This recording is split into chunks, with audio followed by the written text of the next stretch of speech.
Could you tell me about how your assistant made you DM Jack Harlow? I think it was just one of those like had a few drinks, like sod it moments, and just sent him a message. And I then he love that. replied saying what it do, and I didn't know what that meant. What it do? Yeah. That's Jack flirting. What's going on? My name is Brew. This is another Audacy check-in with the one and only, and I want to do kind of like, run some stats down the line here. You have over 35 billion streams, 22 million albums, and over 135 million singles sold. Like, those numbers don't even seem real. It's Ellie Goulding. Hello, hello. Are they real? I don't know. I don't believe it. It doesn't even make sense when they hit those like types of numbers. It's crazy, right? No, it doesn't make any sense. Especially now, like, my videos had like 4 million views or something. And to me, that's a lot. Like, to some artists, maybe that's not much, but like, yeah, it's pretty wild. But I don't know. The whole music thing at the moment is wild. So I don't know. I don't know what's going on. You're talking about Easy Lover. Already has like almost 5 million views on the video. It's crazy. It's doing so well. I know, it's great. It's good news. Good news. And it's good to have you back. You were away for a little bit, and I just want to check in and see how life's been. We had this whole pandemic. You had a baby. Like, how has everything been? I mean, yeah, it's been crazy. The pandemic itself was, everything kind of slowed down, which was really nice. And then baby happened, lockdown baby. But obviously a blessing, a real blessing. But at the time, before baby, I was, recording things in the bathroom. I was like doing live performances from my kitchen. It was just so weird. But also, I got to go on like loads of walks. I got to be in nature. I got to make so many cakes and do cooking, and it was actually quite a peaceful time for me. I don't know about you, but like I found it quite sort of zen. Yeah, I think we all picked up some hobbies, like if we wanted to or not. Like, I tried guitar, I just failed miserably, but you know what? I tried. And throwing it back to one of your older songs, I'm sure you've seen it. I think you've done the trend too. Lights is popping off again. How do you feel about a song like that, like coming back after all that time? I know, it's so surreal. I did not, that's the last thing I expected with that song, because you assume that once a song's been out there that it's done, and or like people revisit it if it's a big hit, of course, like it's on like sort of classic playlists, or like people play it at weddings or parties or whatever.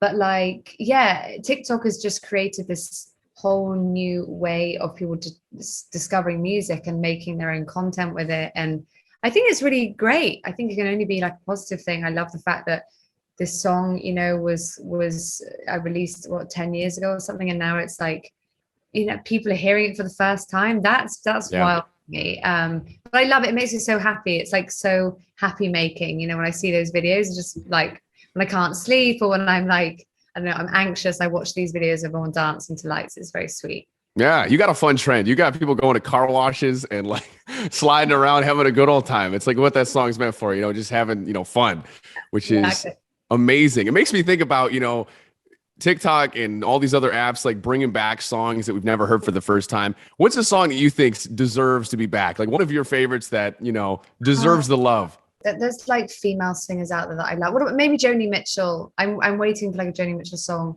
or maybe a Bjork song, because I still feel like Bjork's like gonna have this, like, she's had this, she's an icon, but like maybe she'll have like a big moment on there at some point. I just love these beautiful female vocalists that taught us all how to feel and how to write and how to express our emotions and things like that, and we owe so much to them, which is why I'm so glad Kate Bush had a little comeback on that. I always was a huge fan of Kate Bush, so yeah. But is there any song of yours that you're like, man, I wish that would have done better, and like if it blew was up? That the question? Yeah, but I love that you shouted out other artists. Gosh, sorry. Any songs of mine? Oh gosh. Well, Explosions is kind of on there a little bit. Still Falling for You. There's a song called My Blood, which someone's mixed into a Lana Del Rey song. I don't know. They've all had moments on there. Maybe Anything Can Happen. I love Anything Can Happen. Maybe that will like have its moment on there. But I don't know. I've had quite a few that have already. So yeah, lucky like that. Yeah. What's a summer song for you that's like an essential? I think last summer all I listened to was Leon Bridges. Most beautiful voice. So probably something by him. Or I was also listening a lot to Michael Kiwanuka, Michael Kiwanuka sang the theme song for Big Little Lies, you know, the series with Nicole Kidman and Reese Witherspoon, and I think they have like most beautiful voices. So it'd probably be something around there. Yeah. This vibey summer playlist. I love it. And speaking of vibes, I mean, Easy Lover, so good. And I'm originally from Detroit, so I love the addition on this song. Why Big Sean? Just because we've been friends for a while, and we've always been sort of mutual fans and of each other's work, and we were always going to do something, you know, since he sampled me on one of his songs, and so I actually was just like, right, he's going to be perfect for this, because I always wanted it to be a collaboration. I really like the second verse anyway. So I reached out to him, sent him the song. Didn't know if he'd like it. Didn't know if it would be exactly his thing, but it was. Yeah, that was it really. It's kind of like an old school, you know, connection, but that's how it happened. And then I was with him in the studio a few months ago, and I did some bits for his album. So yeah, it's a nice kind of full circle thing. Amazing. Well, I heard he's such a good dude, and it's so exciting when you have your friends, you know, on a song like this, and he just fits so well. Like it sounds like it's meant to have a guy like Big Sean on it, you know? Yeah. Quick note on another artist. Could you tell me about how your assistant made you DM Jack Harlow? Oh yeah, Emma. Oh, she's here? She's here in the background. Oh, please. Emma, come and say hi. I love this. Straight to the source. We get the. Oh, I look so. You're fine. It's 9 a.m. here too. Hello. So this is Emma. Oh God. So Emma was the one that she's a big Jack Harlow fan. And I think it was just one of those like had a few drinks, like sod it moments, and just sent him a message. And then he replied saying what it do, and I didn't know what that meant. What it do? Yeah. That's Jack flirting. What it do, baby? You know? That's you guys, it worked. No, I didn't know what it meant, so I didn't reply because I was too shy. So that's the end of that. Well, this is so fun. I can't wait to, you know, see you do shows. Are you planning on going out, doing some touring again? What's next for Ellie Goulding? So this year I think it's going to be mostly it's going to go really quick. It's already like midsummer, but obviously like promoting the music. I've got a couple of other songs coming out, got the videos for them coming too.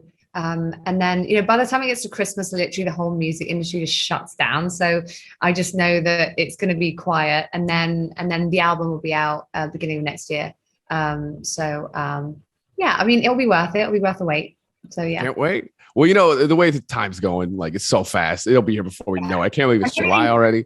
Yeah, and everything's so unpredictable, you know, that who knows, there might be some random TikTok thing going on. And also like something keeps going in my diary every day, something new, and, you know, some crazy stuff coming up. Obviously I work with the UN as well. So I've got some stuff coming up with them. I work with the environmental program. So I talk a lot about climate change and you know, the environment. Well, one last question too. I'm so curious about this. You mentioned the UN. You performed in front of like some of the biggest world leaders, obviously. How is that? Is that like a whole different type of performance or prep? Yeah, I don't know how that happened, but I mean, no, just nerves, you know, crazy nerves. I performed to Obama when he was president back in the day, and performed recently at the Joni Mitchell celebration at the Kennedy Center when she got her honors thing, and then and that was to Biden, and then I should say President Biden, and then some other things. No, it's always scary, but I can't say no. I can't be like, no, I'm not going to do it until now. Yeah. It's, you know, you never know how you're going to feel until you actually do it, and then, you know, you just got to be proud that even if it wasn't perfect, you know, you just did something amazing. So yeah, absolutely. Oh my gosh. Well, we're excited for all the other amazing things to come for you, and so excited to play the song on the radio. Congrats on Easy Lover, and you're a joy to talk to. So nice to meet you, and hopefully do this in person sometime soon. Thank you so much. It's really nice to speak to you.